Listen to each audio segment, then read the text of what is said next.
भैया जी शुभ नाम का नाम भाई साहब जी अमर बहादुर जी प्रयागराज इलाहाबाद। अमर भाई।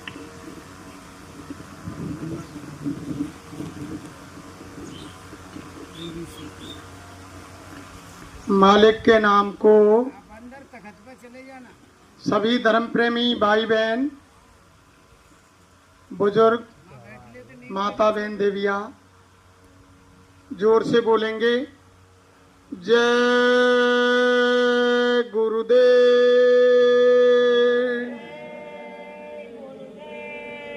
जय गुरुदेव।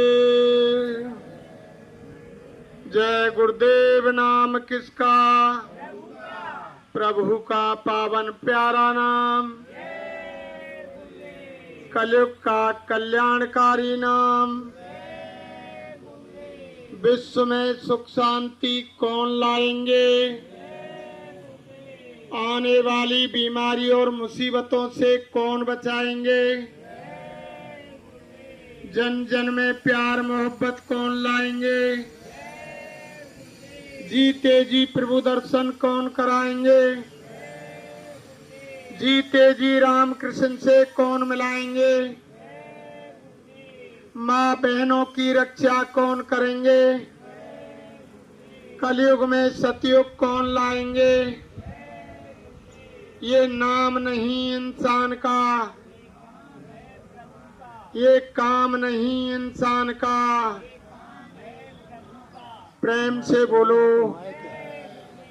जय गुरुदेव।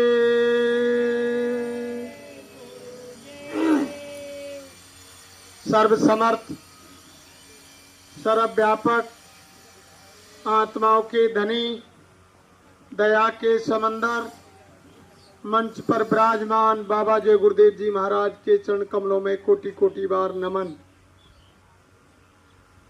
पूजनीय वंदनीय पिता तुल्य बुजुर्गों,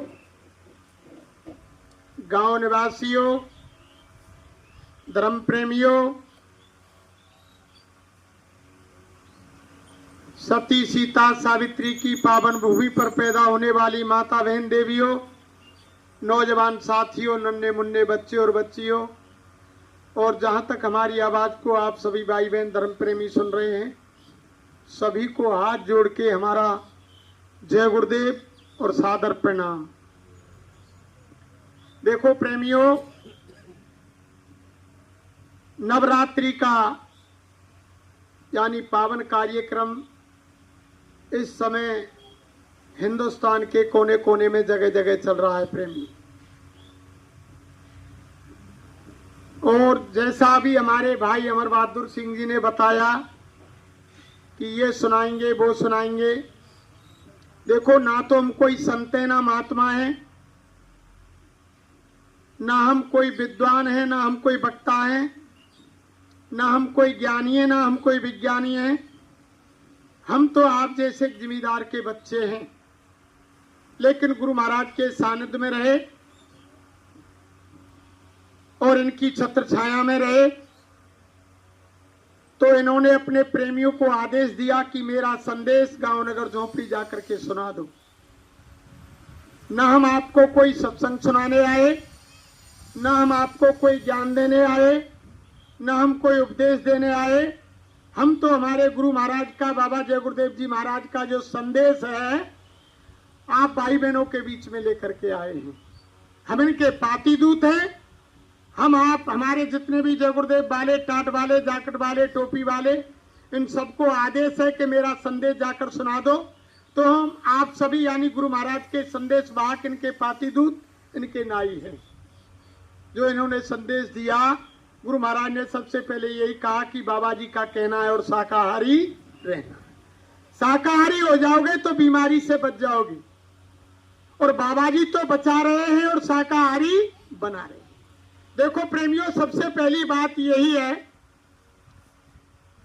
कि जब तक हम शाकाहारी भोजन नहीं करेंगे, तब तक हमारी समझ में नहीं आएगा कि बुजुर्ग कौन है, माँ कौन है, बाप कौन है, भाई कौन है, समाज क्या है, रिश्तेदार क्या है, भगवान क्या है, गुरु क्या है। ये यानी सारी चीज समझ में तभी आएंगी, हमारी बुद्धि में तभी बैठेंगी, तब हम यानी शुद्ध भोजन करेंगे। शुद्ध भोजन का मतलब कुदरत ने इंसान के खाने के लिए धरती पर साग सब्जी, घी, दूध, फल, मेवा, सूखे गीले अन्न इत्यादि इतना बनाया है कि हमारे गुरु महाराज कहते थे, अरे बच्चे बच्चियों, आप हजम कर सकते हो तो दिन में 10 बार खाओ, 100 गिलास दूध पियो, 1 किलो घी खाओ, कौन मना करता है। लेकिन अपनी जीभ की स्वाद के लिए किसी जीव की हिंसा मत करो और किसी जीव जंतु जानवर को मत सताओ। तो देखो प्रेमियों, कुदरत ने शुरू से ही शाकाहारी मांसाहारी प्राणी वही से बनाए, अलग अलग पहचान बनाई। उस कुदरत ने, भगवान ने मांसाहारी जो प्राणी होते हैं उनकी जन्म से आंख बंद आती है और कई दिन बाद आंख खुलती है, उनकी आंखें गोल होती हैं, उनके नाखून नुकीले होते हैं, दांत नुकीले होते हैं और जीभ से चाट कर पानी पीते हैं। वो प्राणी मांसाहारी हैं। जैसे कुछ पहचान बताई, यानी कुत्ता, बिल्ली, शेर, बघेर, गीदड़ आदि, ये मांसाहारी हैं। और शाकाहारी प्राणी की पहचान कुदरत ने पहले से ही बनाई। प्राणियों, उनकी जन्म से आंख खुली आती है और उनके नाखून चौड़े होते हैं, दांत चौड़े होते हैं, जो घूंट भर के पानी पीते हैं। वो कुदरत ने बताए, जैसे गाय, बैल, भैंस, गधा, घोड़ा, मनुष्य इत्यादि। अरे धर्म प्रेमियों, मनुष्य शाकाहारी श्रेणी में आता है, लेकिन जितने जानवर हैं वो जानते हैं जो शाकाहारी हैं कि क्या चीज खाने की है और क्या चीज नहीं खाने की है। अगर किसी शाकाहारी जानवर के चारे में गाय, भैंस, गधा, घोड़ा, कोई कुत्ता, बिल्ली टट्टी पेशाब कर जाए, मांस का टुकड़ा डाल दिया जाए, यानी चारे को सूंघ कर अलग खड़ा हो जाएगा, लेकिन उसमें मुंह नहीं मारेगा। प्रेमी, चाहे आप 5 किलो दाना डालो लेकिन नहीं खाएगा। वो जानता है कि भक्त क्या है, भक्त क्या है। लेकिन महात्मा कहते हैं, अरे इंसान, तुमने सारी इंसानियत खो दी। अरे मानव, तूने मानवता खो दी। तू ये भी नहीं पहचानता है कि क्या चीज खाने की है और क्या चीज नहीं खाने की है। तुमसे तो जानवर बढ़िया है। जो शाकाहारी हैं वो यानी कदापि भी गंदी चीज नहीं खाते हैं। आपने यानी किसी चीज को नहीं छोड़ा। तो धर्म प्रेमियों, यह मनुष्यों का भोजन नहीं है। कोई भी धर्म शास्त्र में नहीं लिखा है कि आप मांस खाओ, शराब पियो, अंडा खाओ। हर धर्म शास्त्र में यही लिखा है कि अहिंसा परमो धर्म। और हमारी रामायण में तो साफ लिख दिया कि सुर सर जलकृत बारण जाना और तौते संत करे नहीं पाना। कि गंगा जल में अगर शराब बनाई जाए फिर भी महान लोग उसको पीने की क्या चलाए, छूते तक नहीं। मुसलमान भाइयों की कुरान शरीफ में लिखा हुआ है कि शराब का एक कतरा जिस जिस्म पर गिर जाए उस जिस्म को जिंदा जला दिया जाए, काट कर फेंक दिया जाए, फिर भी उसकी गुनाह माफ नहीं होंगी। शराब का कतरा कहते हैं शराब की बूंद, जिस्म कहते हैं शरीर को। शरीर पर एक बूंद यानी शराब गिर जाए, उस जगह को काट कर फेंक दिया जाए, जला दिया जाए, फिर भी उसके यानी दोष माफ होने वाले नहीं हैं। तो अरे धर्म प्रेमियों, बाबा जय गुरुदेव जी महाराज कह रहे हैं कि आप तो ना जाने कितने ड्राम के ड्राम शराब को पी गए, फिर आपका क्या होगा। तो धर्म प्रेमियों, महात्माओं ने कहा कि मनुजरे तोते तो पशु नीक। महात्मा कह रहे हैं, अरे मनुष्य तुझसे तो यानी जानवर अच्छा है। और जो कहना माने मालिक का तनिक ना लाभे डीत, मनुजरे तोते तो पशु नीक। यानी मनुष्य तुझसे तो जानवर बढ़िया है। अभी आप देखते हैं घर परिवार के अंदर रोजाना वो मालिक का यानी जिस मालिक के घर पर रहता है, गाय हो, भैंस हो, बैल हो, अगर तुम गाय भैंस का दूध दोहने गए, गाय भैंस बैठी हुई है, जैसे ही मालिक को आते बर्तन हाथ में लेते देखती है, तुरंत खड़ी हो जाती है कि मेरा मालिक मुझसे दूध निकालने के लिए आ गया। वो समझती है, उसका कहना मानती है। ऐसे ही यानी बैल है, जब गाड़ी में हल में चलाया जाता था तो जैसे ही मालिक पहुंचता तो वो तुरंत खड़ा हो जाता, वो समझ जाता कि मेरा मालिक आ गया और मुझसे काम लेगा। कभी भी उसने मना नहीं किया, मालिक के आदेश का पालन किया। अरे प्रेमियों, मानव होकर के हमारे अंदर यानी पूरे 5 तत्व हैं, बुद्धि है, विवेक है, ज्ञान है, फिर भी हम नहीं जान पा रहे हैं। और बाबा जय गुरुदेव जी महाराज कह रहे हैं कि आगे समय इतना भयंकर आ रहा है, अभी आपने बीमारियां नहीं देखी, अभी आपने भुखमरी नहीं देखी, अभी आपने वर्षा सूखा अकाल नहीं देखा, अभी आपने महामारी नहीं देखी, और अभी आपने यानी अनेकों तरह की आपदाएं नहीं देखी। जब आएंगी आपकी बुद्धि काम नहीं करेगी, आप यानी घर में बैठकर रोगे, तब आपको मजबूरन होकर महात्माओं की बात याद आएगी और महात्माओं की बात माननी पड़ेगी, और यानी जबरन झंडे के नीचे आना पड़ेगा और जय गुरुदेव बोलना पड़ेगा। कोई चारा नहीं होगा उस समय प्रेमियों। इसलिए बाबा जय गुरुदेव अभी से ये कह रहे हैं कि आप साकारी हो जाओ। अरे चलो साकारी हो जाओ, साकारी हो जाओगे तो आपका बचाव उससे ही हो जाएगा, आपके नजदीक बीमारी नहीं आएगी। फिर भी हम उन बातों को नहीं मान रहे हैं। अरे धर्म प्रेमियों, आपने देखा भगवान राम शाकाहारी थे और यानी रावण और तमाम राक्षस मांसाहारी थे, और विजय किसकी हुई? यानी शाकाहार की। जंगल में रहकर के कंदमूल फल जमी फल खाए भगवान ने, और कोल भील बंदर भालुओं ने, और यानी बड़े बड़े राक्षसों को परास्त किया और उन पर विजय की। और भगवान कृष्ण भी शाकाहारी थे, उन्होंने भी बड़े बड़े बलवान राक्षसों को जो यानी मांस मदिरा खाते पीते थे उनको यानी धराशायी कर दिया। तो विजय किसकी हुई प्रेमियों? शाकाहारी। इसलिए बाबा जय गुरुदेव कह रहे हैं कि अगर आप बीमारी मुसीबत से बचना चाहते हो तो आप मांस मछली अंडे शराब का सेवन छोड़ दो। ये इंसानों का भोजन नहीं है।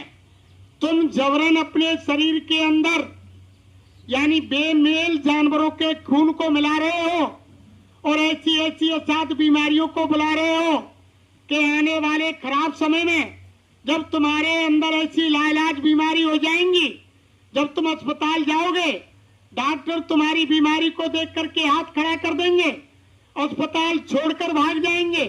1 रुपए की दवा 100 रुपए में नहीं मिलेगी और तुम घर में वापस आ जाओगे और एक कोने में बैठकर रोओगे और यानी इस मानव तन से हाथ धो बैठोगे। ये मनुष्य चोला आपका छूट जाएगा, फिर मिलने वाला नहीं है। तो बाबा जय गुरुदेव आपको समझा रहे हैं प्रेमियों कि यानी साकारी हो जाओ। साकारी हो जाओगे तो आपका बचाव हो जाएगा। और अगर आपने बाबा जी की बात को नहीं माना तो समय इतना विकराल आ रहा है कि कहीं जय गुरुदेव पुकार जमाना बदलेगा और प्रजा बहुत मरेगी जग में और लाशें पड़ी सड़ेंगी घर घर में, उठाने वाले मिलेंगे ना यार, जमाना बदले। ऐसा समय आने वाला है, घर घर में लाशों का बिछोना लग जाएगा। क्यों लग जाएगा प्रेमियों? कि बाबा जय गुरुदेव जी महाराज ने जो महात्मा गांधी के स्वप्न में रामराज हो गया था और महात्मा गांधी रामराज को नहीं ला सके, गुरु महाराज ने कहा कि वो राजनीतिक थे, वो यानी रामराज को नहीं ला सके, वो राजनीति में पड़ गए, इसलिए उनको बीच में ही गोली से उड़ा दिया गया। और मैं यानी पक्का आध्यात्मवादी हूँ और मुझे मारने के लिए धरती पर कोई तीर तलवार हथगोला बम गोला बारूद गोला एटम बम परमाणु बम कीटाणु बम कोई भी यानी हथियार बाबा जी को मारने को इस धरती पर नहीं बना। तो गुरु महाराज ने कहा मैं महात्मा गांधी के स्वप्न को साकार करूंगा और रामराज लाऊंगा।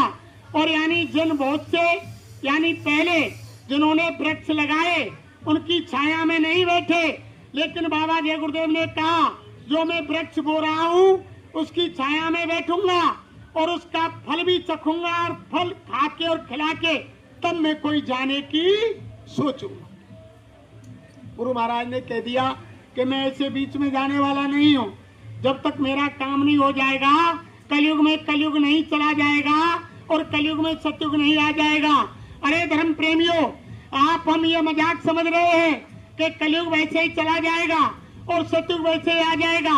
अरे गुरु महाराज ने कहा कलयुग बच्चा ऐसे जाने वाला नहीं है। कलयुग जब धरती से जाएगा तो अपना कर्म का कर्जा जो कलयुग ने बांटा है कि झूठ बोलो, चोरी करो, अन्याय करो, रिश्वत लो, व्यभिचार करो, यानी शराब पियो, जुआ खेलो, तमाम तरह के व्यभिचार करो, यानी ये जो सामग्री कलयुग ने उधार बांटी है उस कर्म कर्जे को मांगेगा। जब उसका कर्जा हम आप नहीं दे पाएंगे क्योंकि भोग चुके, तब गुरु महाराज बोले कि बच्चा वो एक थप्पड़ मारेगा। जब कलयुग जाने लगेगा, जब एक थप्पड़ मारेगा तो 20 करोड़ लोग धराशायी हो जाएंगे, 20 करोड़ लोग मारे जाएंगे बेमौत। फिर गुरु महाराज ने कहा अरे बच्चा सतयुग भी यानी चुपचाप आकर नहीं बैठ जाएगा, वो भी गाजे बाजे से ढोल नगाड़े बजाते हुए आएगा।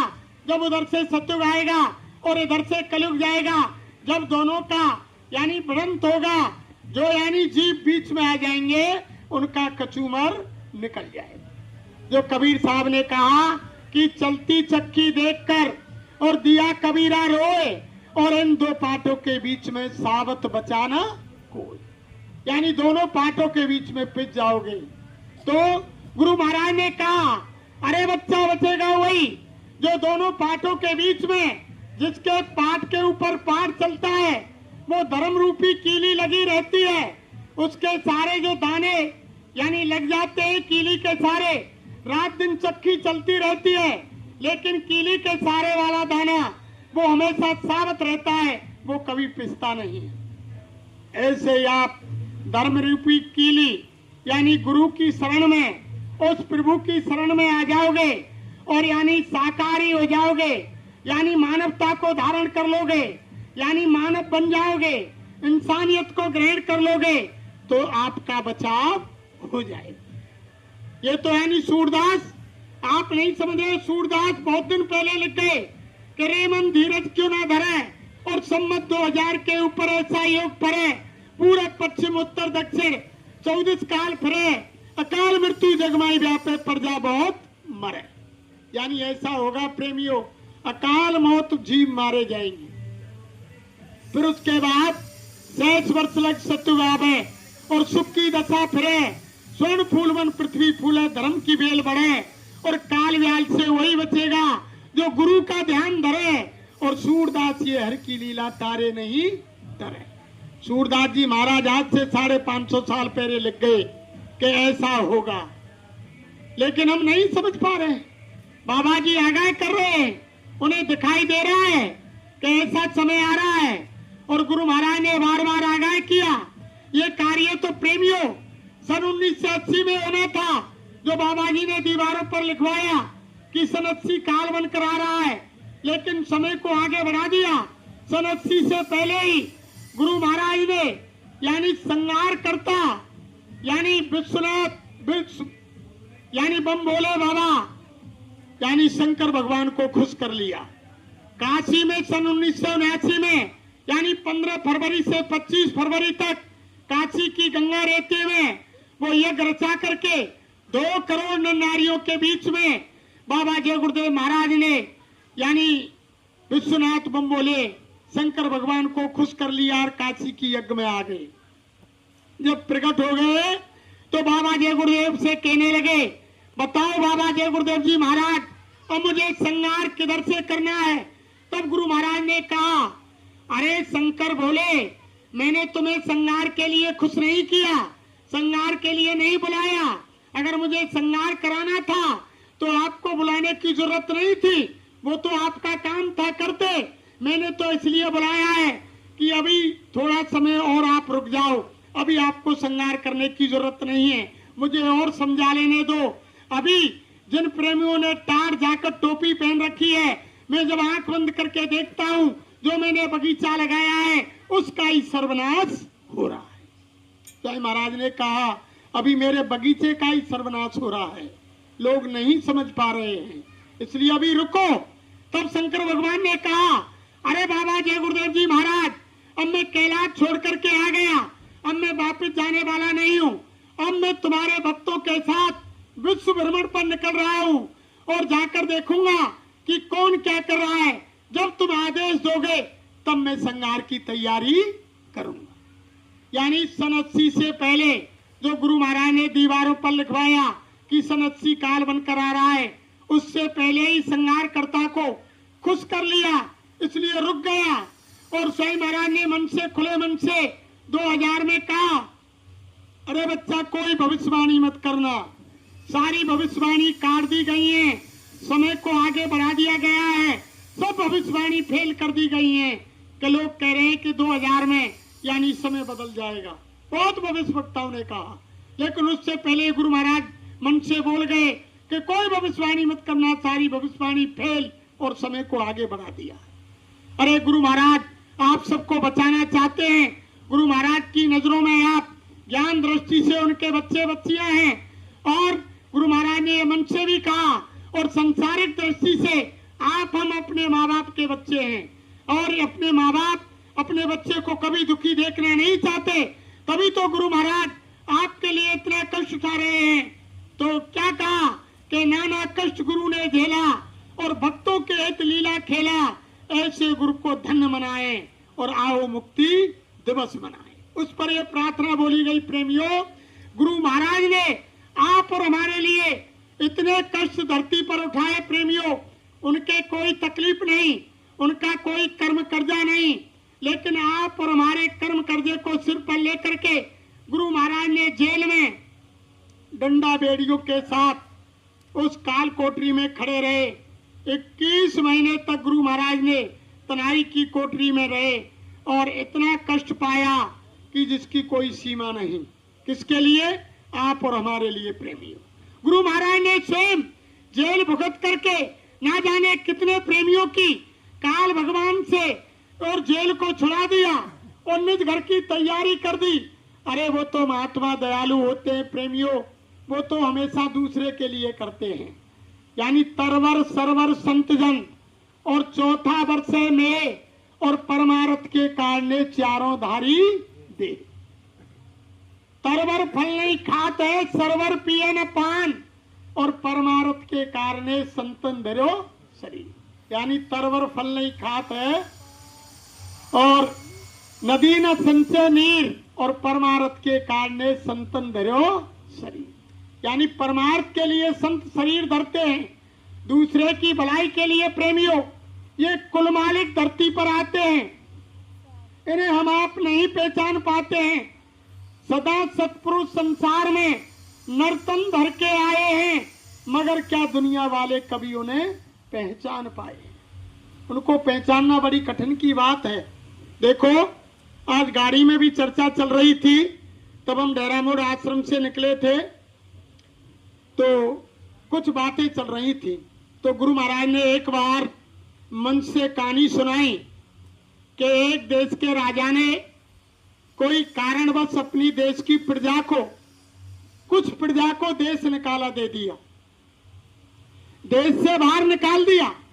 जब निकालने के बाद वो प्रजा दूसरे देश में आकर के मजदूरी करने लगी और मजदूरी से अपना पेट भरने लगे, तो कुछ कई साल बाद और राजा को अपनी प्रजा की याद आई। जब मन में याद आई तो मन में विचार किया कि हमने अच्छा नहीं किया, हमारी भोली भाली प्रजा को, यानी इंसान ये गलतियों का पुतला है और गलती हो ही जाती है। चलो, प्रजा ने गलती कर दी तो हमें माफ करना चाहिए था, लेकिन हमने माफी ना दे करके उनको देश निकाला दे दिया। जब उस राजा के मन में दया आई, विचार किया, तो अब क्या किया जाए? तो राजा ने विचार किया कि किसी ना किसी, यानी कोई बहाना बना करके, कोई युक्ति निकाल करके अपनी प्रजा के पास चला जाए जहाँ उस देश में रह रही है, और उनके बीच में जाकर के उनको यानी समझा बुझा करके पुनः अपने देश में लाया जाए।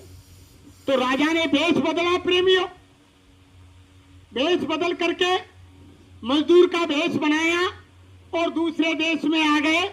जहां वो नौकरी करती थी उनकी प्रजा उसी यानी मैनेजर के पास आए और उनसे कहा कि भैया हम तुम्हारी कंपनी में नौकरी करना चाहते हैं। उन्होंने कहा कि भैया क्या करोगे, कि बताओ तुम कहेंगे जो करेंगे। तो उनकी यानी वो तो राजा थे, उनकी बुद्धिमत्ता चतुराई, उनके रहन सहन को यानी ड्रेस तो उनकी मजदूर की थी, लेकिन देख करके मैनेजर ने कहा कोई यानी पढ़ा लिखा इंसान है, समझदार है, बुद्धिमान है, तो यानी जो नौकर यानी मजदूर करते थे उनके ऊपर मॉनिटर यानी मैट बना दिया राजा को प्रेमी। जब राजा को मैट बना दिया तो वह रहने लगे। अब रोजाना मजदूरी करके आए और उनके बीच में वो राजा साहब बैठ जाए और सबको समझाए बुझाए बातें करें। धीरे धीरे उनमें घुल मिल गए। घुल मिलने के बाद धीरे से उनसे पूछा कि भैया मुझे ऐसा लग रहा है शायद तुम यहाँ के नहीं हो, कहीं दूसरे देश के हो। तो उन्होंने कहा कि हाँ भैया हम हैं दूसरे देश के। फिर यहाँ कैसे आ गए, कि भैया एक कसूरवश हमारे राजा ने हमारे देश से निकाल दिया, अब यहाँ हम आकर दूसरे देश में मजदूरी करके अपना गुजारा पेट पालन अपने परिवार का लालन पालन कर रहे हैं। अब धीरे धीरे सारी बात पूछ करके आप बहुत समय राजा को हो गया उनके बीच में रहते। तब राजा ने कहा कि देखो भैया अगर मैं तुमको तुम्हारे राजा के पास ले चलूं और तुम्हारे राजा से मिला दूं तो अब कुछ मजदूर कहने लगे, उस देश के यानी जो प्रजा थी कहने लगी अरे के भैया जिस राजा ने हमको निकाल दिया वो वापस हमें क्यों अपने देश में बुलाएगा। तब उन्होंने कहा कि भाई ये जिम्मेदारी मेरी है, मैं तुम्हें तुम्हारे राजा से मिला सकता हूं और देश में दोबारा पहुंचा सकता हूं, ये गारंटी मेरी है। कुछ समझदार प्रजा कहने लगी कि भाई ये पढ़ा लिखा है और बुद्धिमान है, इसकी चतुराई से लगता है कि हमें राजा से मिला सकता है। तो कुछ लोगों ने कहा कि भाई बताओ क्या क्या करें हम। तो उन्होंने कहा कि तुम्हें मेरे साथ चलना होगा। धीरे धीरे उनको समझाया बुझाया। जो देश से जितनी प्रजा निकाली थी सब प्रजा उनके साथ चलने को तैयार हो गई। जब तैयार हो गई प्रेमियों, जैसे ही राजा खबर कर दी वहां, जैसे ही राजा दोनों देशों की बॉर्डर पर पहुंचे तो वहां उनके शहर के सिपाही और मंत्री स्वागत के लिए ढोल नगाड़े और फूल लेकर के आ गए। बादशाह का राजा का स्वागत किया। जब राजा का स्वागत होने लगा प्रेमियों, यानी ड्रेस तो मजदूर की थी और राजा के उसमें थे, तो जब स्वागत किया प्रजा ने वाकी ने, तो जो निकाले हुए यानी प्रजा थी वो मजदूर वेश में बोले कि पावर तो है इनका। जब इनका स्वागत बॉर्डर पर हो रहा है तो इनके अंदर पावर जरूर है, कोई ना कोई हस्ती है, ये राजा से मिला सकता है। जब बॉर्डर पार करके शहर के अंदर पहुंचे और जाकर के राजा ऐसी ड्रेस से जाकर गद्दी पर बैठ गए और लोगों ने उनका आदर सत्कार किया। और जब महाराज कहा, जब प्रजा की समझ में आया अरे कि यही राजा हैं जो हमें लेने गए। अब वही चीज तो हो रही है प्रेमियों, वही चीज तो हो रही है। गुरु महाराज स्वयं अनामी धाम से चल करके यहाँ यानी बाबा जय गुरुदेव के भेष में आए हुए हैं और हम तुम नहीं पहचान रहे हैं, और वो अपना परिचय दे रहे हैं और बता रहे हैं कि हम आए हुए देश से और जहाँ तुम्हारा धाम और तुमको घर पहुंचावनो एक हमारो काम। बाबा जी कह रहे हैं अरे बच्चा हम उसी देश से आए हैं जहाँ तुम्हारा असली घर है और तुम्हें लेने के लिए आ रहे हैं, लेकिन हम आप इनकी बात को नहीं समझ पा रहे हैं।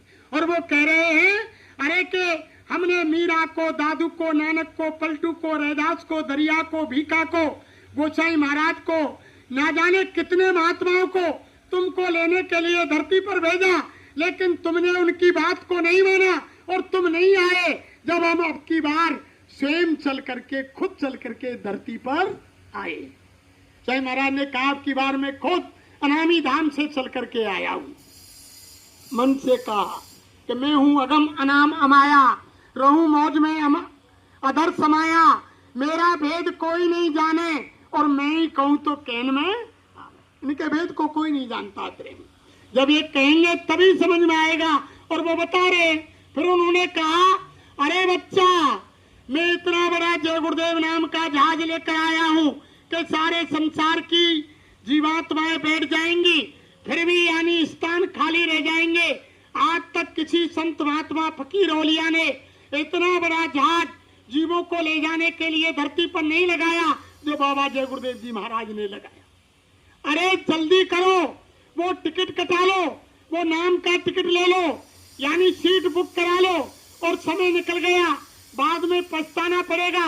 जो अभी हमारे भाई साहब ने बताया कि शाकाहारी होने की वो तिथि तारीख है, बाबा जी ने भी 60 साल तक लगातार यही कहा कि हाथ जोड़कर बिने हमारी और हो जाओ सब शाकाहारी। 60 साल तक गुरु महाराज ने कहा, लेकिन लोग नहीं समझ पाए। अब उनके बंदे पुकार रहे हैं कि हाथ जोड़कर बिने हमारी और हो जाओ सब शाकाहारी। अब आप ये समझ रहे हैं, ये संसार वालों ये समझ रहे हैं कि बाबा जी 60 साल तक चिल्लाते रहे, वो भी पर्दे के पीछे हो गए, और इनके बंदे इनके बच्चे भी चिल्ला रहे हैं, कुछ भी नहीं हुआ। अरे उसकी तारीख है, जब तक आप अगर शाकाहारी हो गए तो आपको माफी मिल जाएगी, और अगर तारीख निकल गई उसके बाद आप शाकाहारी हुए, जब न्याय के तख्त पर जज बैठ जाएगा, तुम्हारी फाइल को हाथ में ले लेगा, तो उस समय तुम कितने भी हाथ जोड़ना, विनती करना, प्रार्थना करना, माफी मांगना, माफी नहीं मिलेगी। उस समय तो तुम्हारी फाइल के अनुसार फैसला सुनाएगा और कर्मों की सजा भुगतनी पड़ेगी। उस समय माफी नहीं मिलेगी। अगर आपको माफी करानी है तो अभी समय है, माफी मांग लो, करा लो, बच जाओगे। उसकी तारीख है, जब वो तारीख खत्म हो जाएगी तो आपको फिर माफी मिलने वाली नहीं। इसलिए प्रेमियों, ये पूर्ण धनी बाबा जय गुरुदेव महाराज, आप जिनको यानी साधारण बहुत से हमारे गुरु भाई प्रेमी धोखा खा गए, उन्होंने गुरु महाराज को नहीं पहचान पाया कि ये कौन पावर है, और उन्होंने पहले ही बता दिया। ऐसा नहीं उन्होंने कोई भेद छुपा कर रखा हो, गुरु महाराज ने मन से ही कह दिया, अरे बच्चा देखो, कोई ये समझ रहा हो कि बाबा जी को हम जान जाए, मेरे गले में तुम ताबीज बन करके और 24 घंटे 20 साल लगातार मेरे गले में टंगे रहे, फिर भी तुम ये नहीं जान सकते हो कि बाबा जी की खोपड़ी में क्या है। 20 साल तक उनके गले में रस्सी से बंधकर आप हम टंगे रहे रात दिन, फिर भी नहीं जान सकते कि बाबा जी कौन है और क्या है। इनके भेद को कोई नहीं जान सकता। इनके यानी इनके आवाज पर, इनके शब्द पर सारे लोगों की रचना, अंड पिंड ब्रह्मांड और यानी तुम्हारा अलग अगम, सप्तलोक अलग अगम, सारी रचना इनकी आवाज पर टिकी हुई है। सारा खेल इनका है। गुरु महाराज बताते थे, महापुरुषों के सामने यानी ब्रह्म, पार ब्रह्म, काल महाकाल थर थर कांपते, उनकी जबान नहीं खुलती है। ये वो पावर है, आप नहीं समझ पाए। एक बार गुरु महाराज काफला लेकर के गुजरात में गए। जब गुजरात में गुरु महाराज गए तो एक बहन जी ने सत्संग के बाद गुरु महाराज से प्रार्थना अर्जी लगाई, हे दयालु, हे मालिक, मेरे घर पर आपके चरण कमल यानी पढ़ने चाहिए। गुरु महाराज ने कहा, हे बच्ची ठीक है, हम तुम्हारे घर आ जाएंगे। रात भर घूमते रहे। घूमने के बाद समय नहीं मिला गुरु महाराज को, उन बहन जी के घर नहीं पहुंच पाए। फिर सुबह वो बहन जी आ गई और आकर के गुरु महाराज से कहा कि हजूर, मैंने आपका बहुत इंतजार किया रात भर, लेकिन आप नहीं आए। तब गुरु महाराज बोले, अरे बच्ची, तुम्हारे पास मुझको बिठाने को जगह तो है ही नहीं, तुम मुझको बिठाओगी कहाँ? तब बहन जी समझ नहीं पाई मालिक की बात को। तो उन्होंने कहा कि गुरु महाराज, मेरे पास बहुत बड़ी मकान कोठी है, बीच में आंगन है, सारी संगत को मैंने बिठाने के लिए इंतजाम कर दिया, गली से बिस्तर बिठा दिए, मेरे पास जगह क्यों नहीं?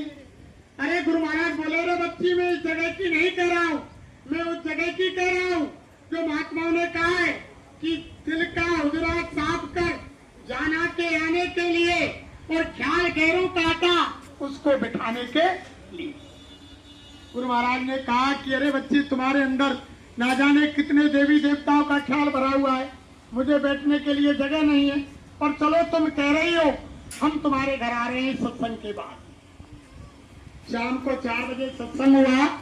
स्वामी जी महाराज घर गए, जाकर के तख्त बिछा हुआ था, बहन जी के वहां तख्त पर जाकर बैठ गए।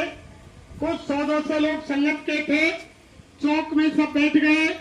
बैठने के बाद सूर्य अस्त हो गया। अब वो बहन जी गुरु महाराज से बोले, सरकार हम थोड़ी पूजा कर लें, हमारी पूजा का समय हो गया। अब स्वामी महाराज ने तो पहले ही बता दिया कि तुम्हारे पास मुझको बैठने को जगह नहीं है। और बहन जी कहने लगी गुरु महाराज पूजा कर लें। स्वामी महाराज ने कहा रे बच्ची जाओ कर लो पूजा।